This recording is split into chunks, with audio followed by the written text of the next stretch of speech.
네, 인사하시겠습니다. 마라나타. 네, 잘 지내셨습니까?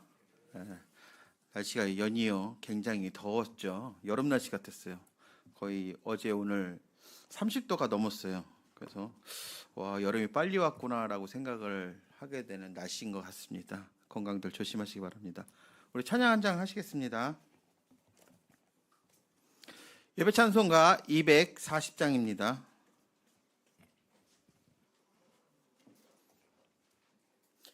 240장입니다.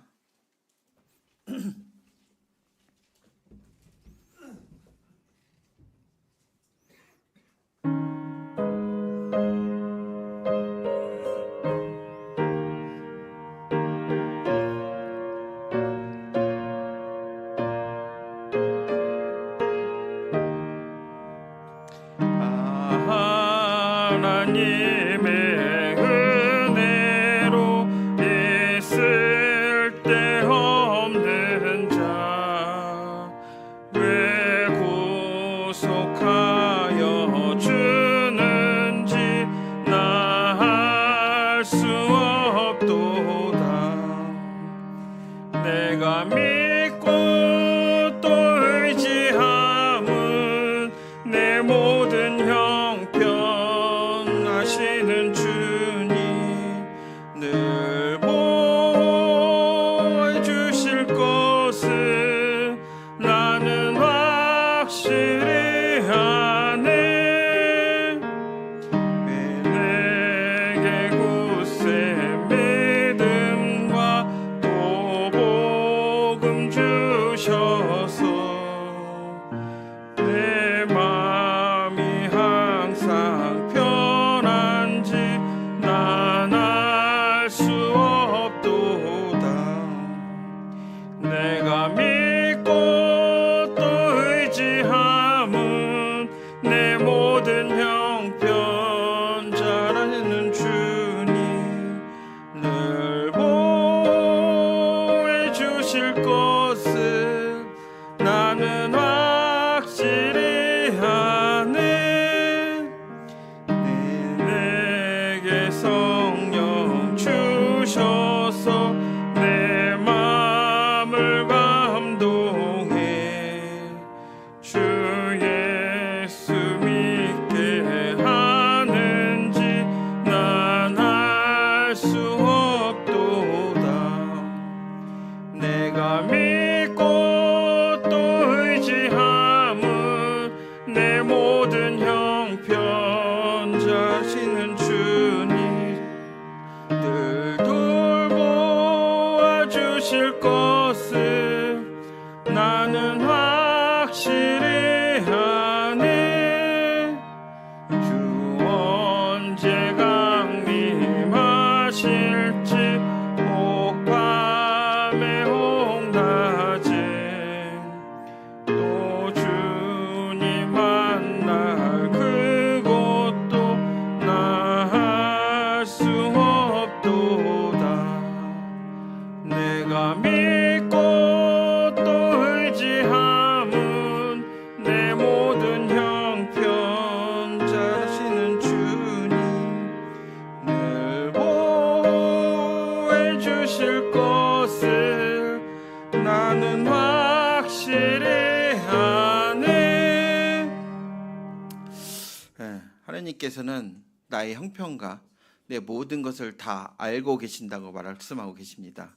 그래서 내가 필요할 것, 정말 내가 어떤 것이 있어야 되는지 그것을 다 아시면서 내 모든 것을 다 채워주신다고 말씀하고 계십니다. 얼마나 감사가 돼요. 내가 얘기를 안 해도 하나님은 벌써 다 알고 계신대요. 너무 더 감사하는 하나님이십니다. 월요일 날이 무슨 날이었었죠? 네? 스승의 날이 맞습니다.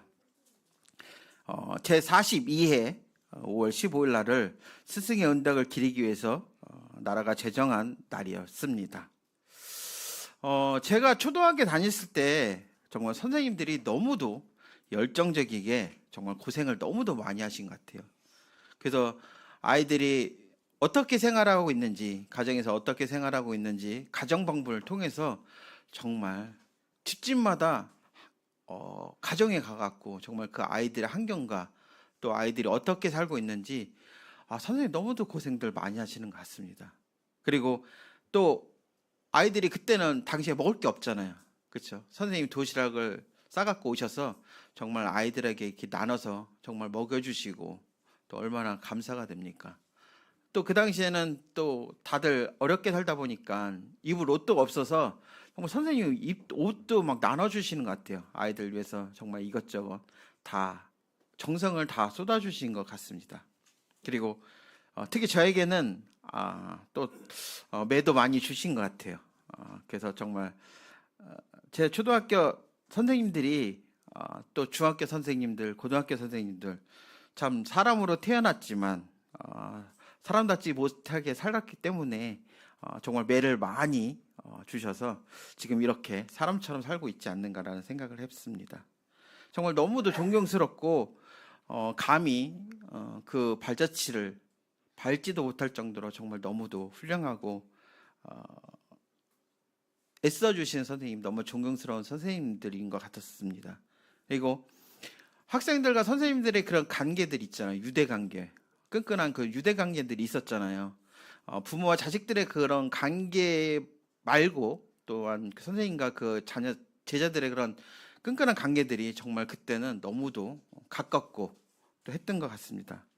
하지만 지금은 어떤가요? 그 선들이 너무나 많이 무너졌습니다.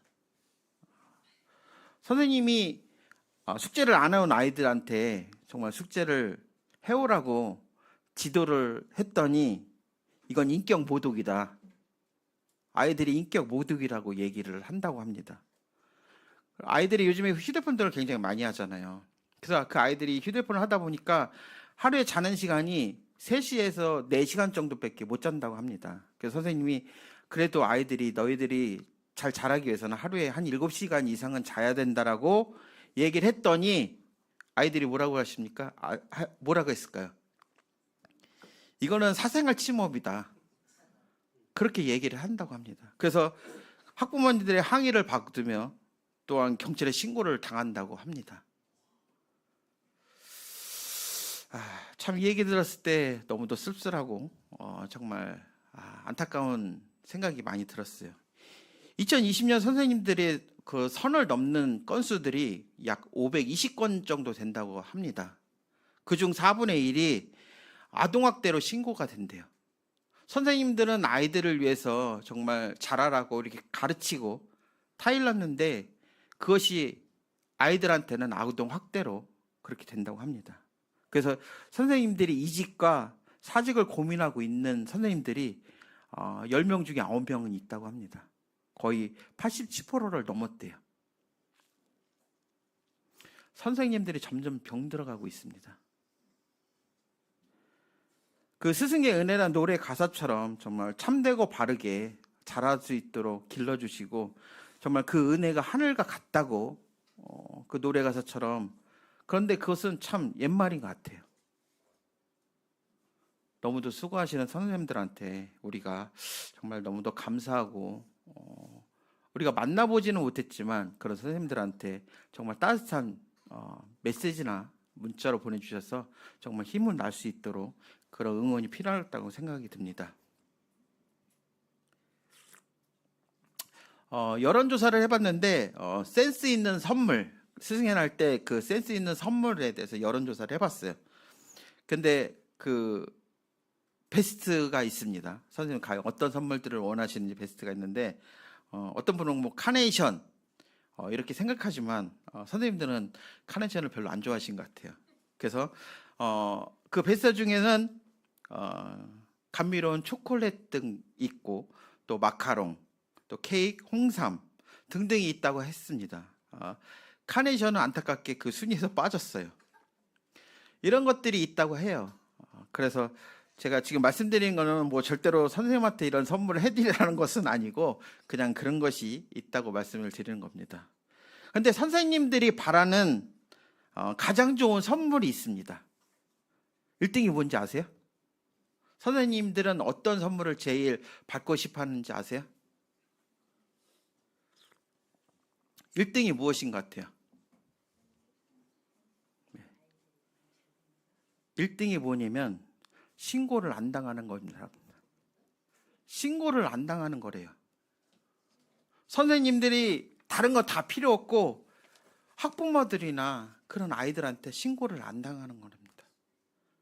이 얘기를 들으니까 너무도 참 안타깝다는 생각이 들어요. 저 어렸을 때는 참 매를 많이 맞았는데 선생님이 잘 되라고 그런 매를 때리고 했잖아요. 그래서 그것이 당연한 것처럼 생각을 했었는데 지금은 아닌 것 같아요. 우리는 스승의 은혜를 잊지 마시는 그런 우리 성도님 되시기 바랍니다. 제가 4월 달에 어떤 말씀을 드렸는지 혹시 아십니까? 기억나세요? 모르시죠? 제가 잠깐 복습해 드리겠습니다.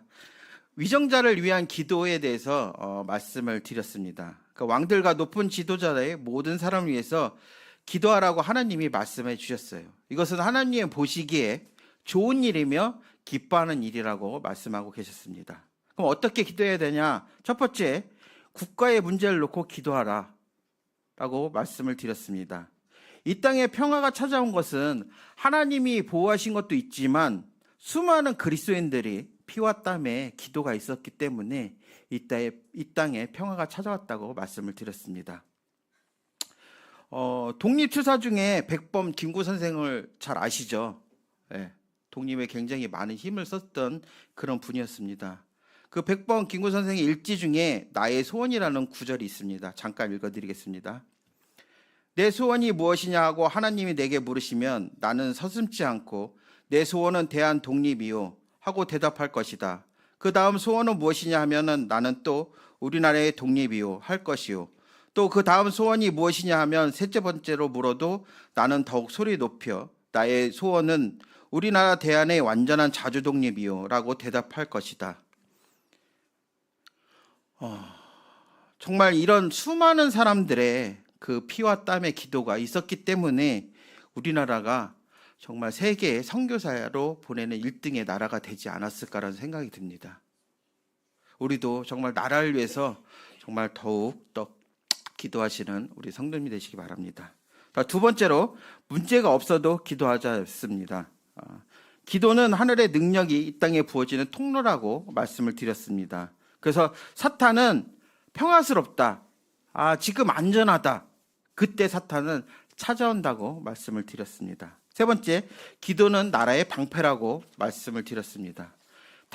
다윗과 엘리사를 통해서 이스라엘을 지켰던 것처럼 하나님은 지금도 가정과 교회와 나라를 위해서 정말 눈물로 도구하는 자를 찾고 계신다고 말씀을 드렸습니다. 세 번째, 감사하는 마음으로 기도하자.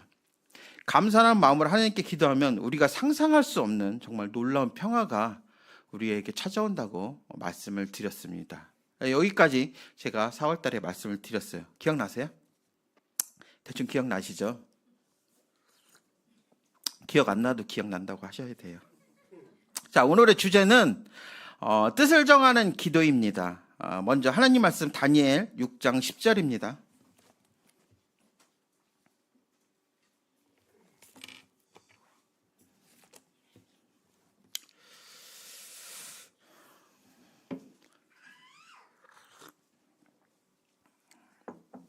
다니엘 6장 10절, 제 성경으로는 구약성경 1243페이지에 있습니다.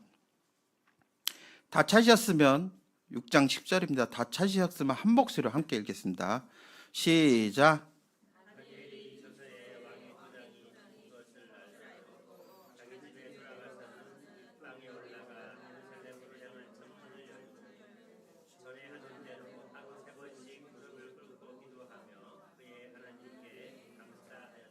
네, 제가 한 번 더 읽겠습니다.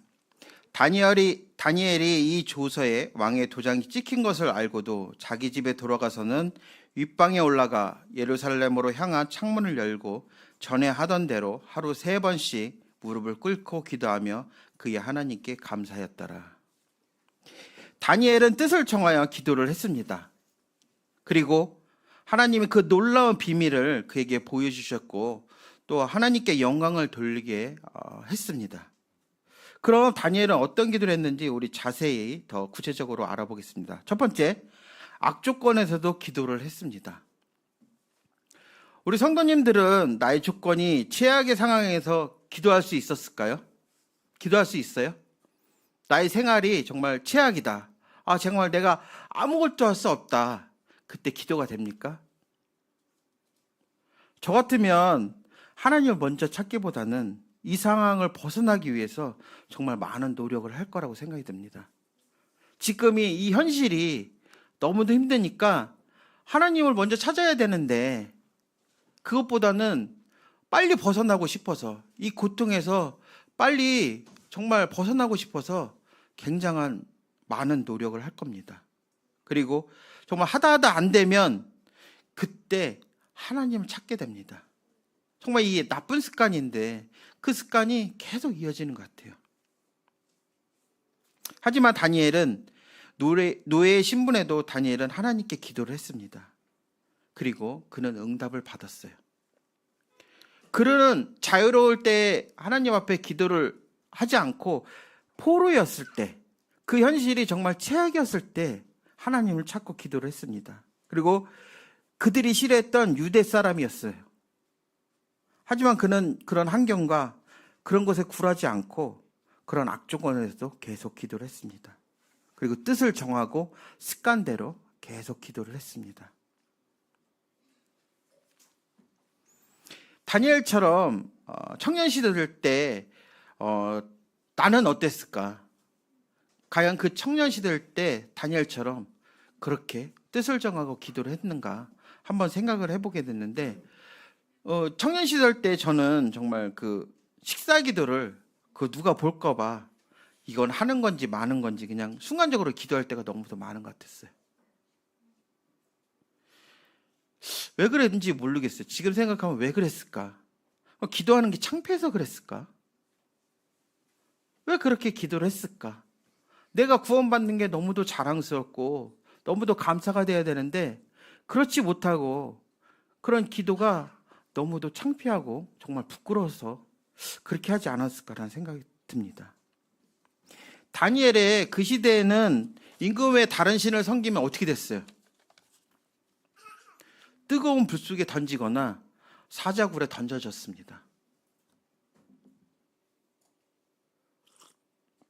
하지만 우리나라는 어때요? 하나님을 믿는다고 잡아가요? 북한처럼 하나님을 믿는다고 뭐 사살당합니까? 근데 왜 그랬을까? 그러면 창피한 일을 그런 행동을 했을까라는 생각을 다시 한번 느끼게 됐어요. 결과적으로 하나님을 믿는다는 것이 창피하게 만들었습니다. 그리고 하나님을 또한 창피하게 만들었어요. 왜 그랬을까라는 생각을 다시 한번 돌아보게 했습니다. 지금은 아니잖아요. 지금은 당당하게 식사 기도도 하고 정말 식당에 가서 당당하게 난 구도자고 난 구원자고 또 하나님 믿는 자라는 것을 당당하게 밝힐 수가 있었습니다. 조금 더 이런 것을 조금 더 일찍 알았다면 하나님 앞에 더 영광을 돌리고 싶지 않았는가 그런 생각을 해보게 됐습니다. 이 마지막 때에 정말 열심히 더 기도를 해야 되는데 갈수록 기도가 점점점 줄어드는 현상이 보이고 있습니다. 이건 너무도 안타까운 일이에요. 기도는 그리스도인의 사명입니다. 우리의 사명인데 그런 사명을 우리는 하지 못할 때가 너무도 많습니다. 우리가 기도할 수 없는 그런 상황 속에서 하나님 찾고 부르짖는다면 우리의 기도는 반드시 하나님 앞에 응답받을 거라고 믿습니다. 두 번째, 하나님의 뜻을 이루는 기도. 누가복음 22장 42절에서 44절에 보시면 예수님의 기도가 나옵니다. 42절에 아버지의 뜻이 어긋나는 일이라면 이 잔을 저에게 거두어 주십시오. 그러나 제 뜻대로 하지 마시고 아버지의 뜻대로 하옵소서. 겟세마네 동산에 예수님께서는 기도를 정말 간절히 하셨습니다. 또한 혼자 하신 것이 아니고 제자들과 함께 동행을 했습니다. 하지만 그 제자들은 어땠어요? 그들은 피곤을 이기지 못하고 모두 잠들었어요. 만약 그 제자들이 예수님과 함께 그 십자가를 졌다면 그들은 잠잘 수가 있었을까요? 그들은 더욱더 간절히 기도했을 거라고 생각이 듭니다. 하지만 그 일이 자기들 일이 아니기 때문에 그들은 피곤과 싸워서 이기질 못했어요.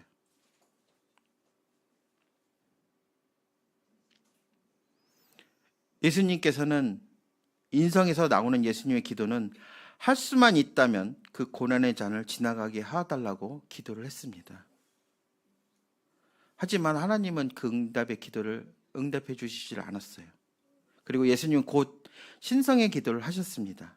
내 원대로 마옵시고 아버지 원대로 되기를 원하나이다라고 간절히 더욱 기도를 했습니다.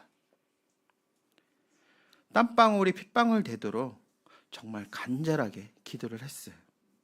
너무도 힘든 나머지 천사들이 예수님의 힘을 도왔다고 말씀하고 있습니다.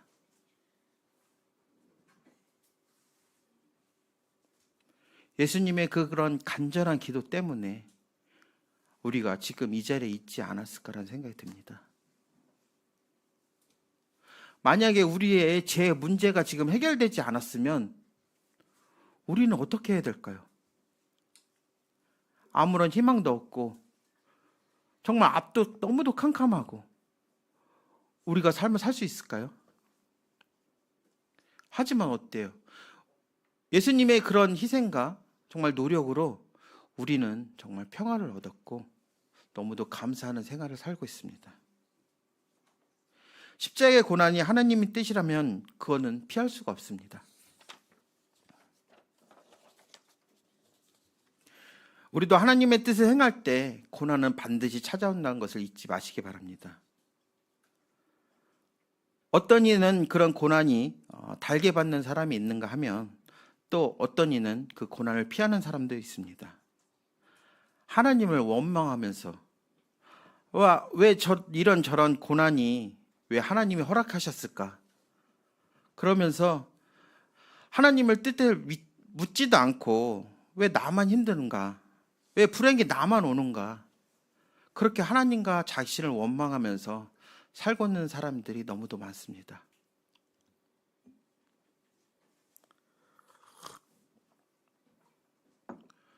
그 고난은 하나님이 주신 은혜입니다. 우리가 그 고난을 넘어섰을 때 정말 놀라운 기적이 일어나는 사실을 우리는 잊지 마시기 바랍니다. 아무리 힘든 고난이 와도 예수님만큼 그 고난이 될까요? 우리가 암만 힘든 고난이 찾아오면 예수님이 우리를 위해서 그 십자가에 달려 돌아가신 고난만큼 힘들까요? 그것을 생각하면 우리는 그 고난을 아무것도 아니라고 생각이 듭니다. 그리고 우리는 살면서 때로는 정말 억울한 일을 당할 때가 너무도 많아요. 그렇죠? 그리스도인이라고 정말 억울할 때, 손가락 받을 때, 어려움을 당할 때가 너무도 많습니다. 하지만 예수님만큼 억울할까요? 예수님은 정말 세상을 창조하신 분이고 왕으로 오셔도 부족한 분이 나 같은 죄인을 위해서 정말 누구보다 낫게 이 땅에 오셨어요. 그만큼 억울할까요? 그것을 생각하면 우리 억울함은 억울함도 아니에요.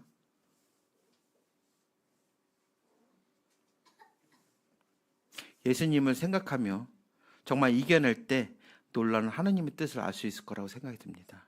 세 번째, 하나님의 비밀을 깨닫는 기도를 드려야 합니다.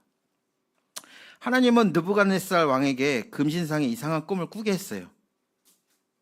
그리고 다니엘은 기도 가운데 그 꿈을 알게 했습니다. 느부갓네살 왕은 그 꿈을 해석해달라고 박수와 술객과 한관들에게 해석해달라고 부탁을 했어요. 명령을 했죠. 하지만 그 꿈의 이야기를 얘기했어요. 그 꿈의 이야기를 얘기하지 않으면 정말 아무리 지혜 있는 자도 그 꿈을 해석할 수가 없습니다. 하지만 하나님은 다니엘에게 알게 하셨고 그 해석까지 알게 해주셨습니다. 거룩한 하나님의 영이 함께 다니엘과 함께 해주셨습니다. 하나님은 예레미야 33장 3절에 이렇게 말씀하셨습니다. 너는 내게 부르짖으라. 내가 내게 응답하겠고 내가 알지 못하 크고 은밀한 일을 내게 보이리라. 너는 부르짖으라고 말씀하고 계십니다. 그러면 내가 응답하겠다고 말씀해 주셨습니다. 하나님을 찾는 자에게는 내가 반드시 너에게 나타난다고 말씀해 주셨습니다. 그리고 너에게 크고 은밀한 비밀들을 다 얘기해 줄 거라고 말씀해 주시고 계십니다. 하나님을 찾기 바랍니다. 하나님을 부르짖기 바랍니다. 그러면 정말 놀라운 일들이 일어납니다. 누가 알려주지 않는 그런 크고 은밀한 그 비밀을 다 보여주시겠다고 말씀해 주셨습니다.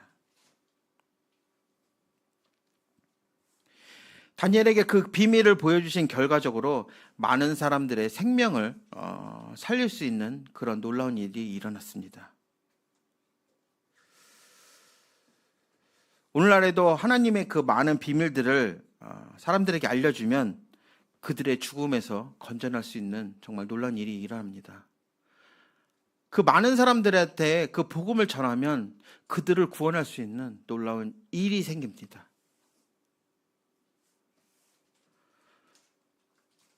세상의 많은 구자분들은 하나님 일을 자기 일이라고 생각하지 않기 때문에 구원을 받지 못한 것 같아요.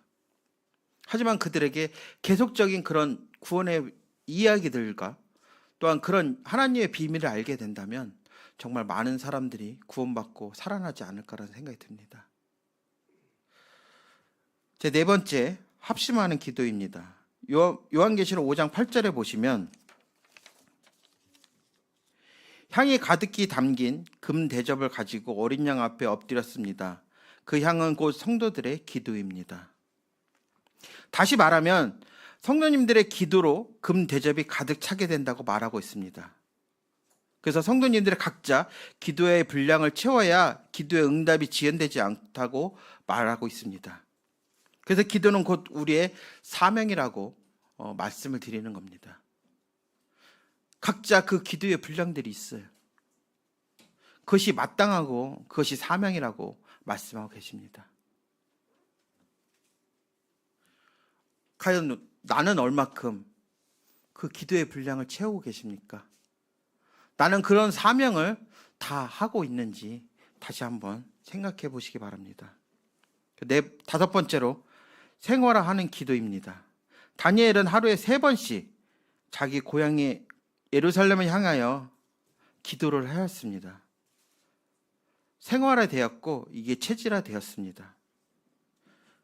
그런 악조건에서도 하루에 3번씩 기도를 하는 습관을 가졌어요.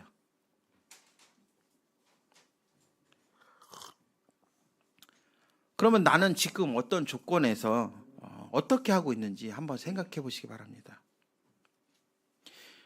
기도가 밥 먹듯 한 그런 습관이 되어 있는지 당당히 말할 수 있을까요?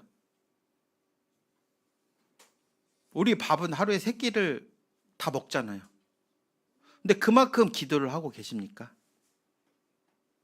이게 습관화되어야 되는데 과연 내 기도는 습관화되어 계십니까? 아침에 일어나서 기도하지 않으면 왠지 하루가 죄 짓는 것 같고 하루가 찜찜하고 그런 생각 드세요? 우리가 습관화되지 않으면 그냥 당연한 것처럼 내가 오늘은 기도 빼먹었으니까 그냥 당연한 것처럼 생각이 들 때가 너무도 많아요. 내가 오늘 하나님 말씀을 안 봐도 이건 내가 바빠서 그냥 당연한 것처럼 우리는 그렇게 생각할 때가 너무도 많아요. 하나님 말씀이 계속 하나님 말씀을 묵상하라고 또 쉬지 말고 기도하라고 하나님이 그렇게 명령을 하셨는데 과연 나는 어떤 삶을 살고 있는지 다시 한번 생각해 보시기 바랍니다. 조금 더 극단적으로 말해볼까요? 학교를 늦는 거, 직장을 늦는 거는 죽기보다 싫어합니다. 그렇죠? 조금이라도 학교에 늦으면 큰일 나는 줄 알아요. 또 직장을 조금이라도 늦으면 정말 난리 나는 것처럼 생각이 들 때가 너무도 많습니다. 하지만 교회에 조금 늦는 거는 그냥 당연한 것처럼 생각이 들 때가 너무도 많아요. 하나님을 만나는 건데 그냥 늦어도 하나님 용서해 주시겠지. 내가 출석하는 것만 해도 당연하지. 그렇게 생각할 때가 너무도 많아요. 이게 당연할 걸까요?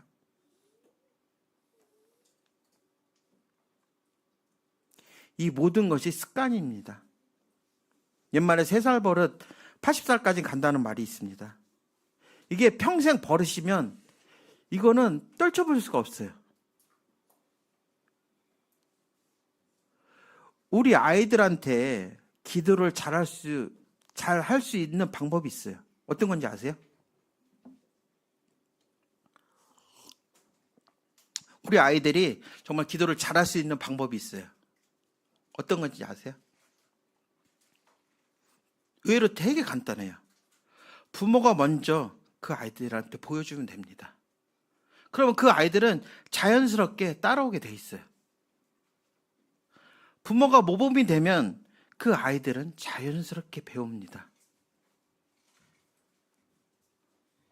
하지만 그 부모가 습관화되지 않으면 그 아이들도 당연한 것처럼 느껴질 때가 너무도 많습니다. 누군가 이런 말을 했습니다. 눈길을 걸을 때 흐트러지게 걷지 말라. 내가 걷는 발자국이 뒤에 오는 이의 길잡이가 될 것이다. 이렇게 말했어요. 아이들도 마찬가지고 구조자분들에게도 마찬가지입니다. 우리 걸음이 바르지 않으면 뒤에 오는 이들은 그것이 당연한 것처럼 생각할 때가 너무도 많아요. 올바른 길, 진리의 길을 가도록 정말 우리가 더 모범이 되어야 된다고 생각이 됩니다. 우리가 최선을 다할 때 우리 아이들과 또 내 주변에 있는 사람들이 그 모습을 보고 저거는 그리스도인의 모습이구나. 저건 당연하구나. 그런 걸 느낄 수 있도록 우리는 정말 최선을 다해서 살아야 된다고 생각이 듭니다. 내가 올바른 길을 가야 우리 자녀들도 올바른 길을 찾아올 수 있고, 내가 진리의 길을 찾아야 그 아이들도 그 진리의 길을 찾을 수 있을 거라 생각이 듭니다. 우리가 그 아이들한테 물려줄 수 있는 게 뭐가 있어요? 재산을 물려줄 수 있어요? 명예를 물려줄 수 있어요? 우리가 그 아이들한테 물려줄 수 있는 거는 하나님밖에 없어요. 우리가 이 세상에 살다가 떠나면 그만이잖아요. 근데 그 아이들은 어떻겠어요? 이스라엘 백성들이 왜 망했어요? 여호수가 그 자녀들한테 하나님을 알려주지 못했어요. 그렇기 때문에 그 백성들은 하나님을 알지 못했어요. 결국은 망하게 됐습니다.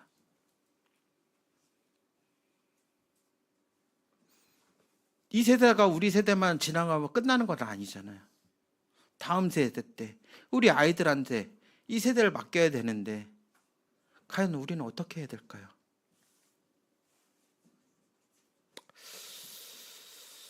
네, 마무리하겠습니다. 내가 뜻을 정해서 하는 기도를 위해서는 먼저 어떠한 조건에서도 기도를 멈추면 안 됩니다. 기도를 쉬는 죄를 짓지 마시기 바랍니다. 그리고 내 뜻보다는 하나님의 뜻을 보여달라고 기도를 드려야 됩니다. 그리고 하나님의 계획과 비밀을 알 수 있도록 기도해 보시기 바랍니다. 그리고 서로 합심해서 기도하시기 바랍니다. 그리고 마지막으로 습관적으로 기도해 주시기 바랍니다. 늘 습관성 있게 당연한 것처럼 기도해 보시기 바랍니다. 그러면 정말 우리의 모든 기도가 하나님 앞에 응답받을 수 있고 정말 놀랍고 은밀한 비밀을 알 수 있을 거라고 생각이 듭니다. 항상 쉬지 않고 끝까지 달려가시는 우리 성도님을 위해서 기도드리겠습니다. 이상으로 말씀 마치겠습니다.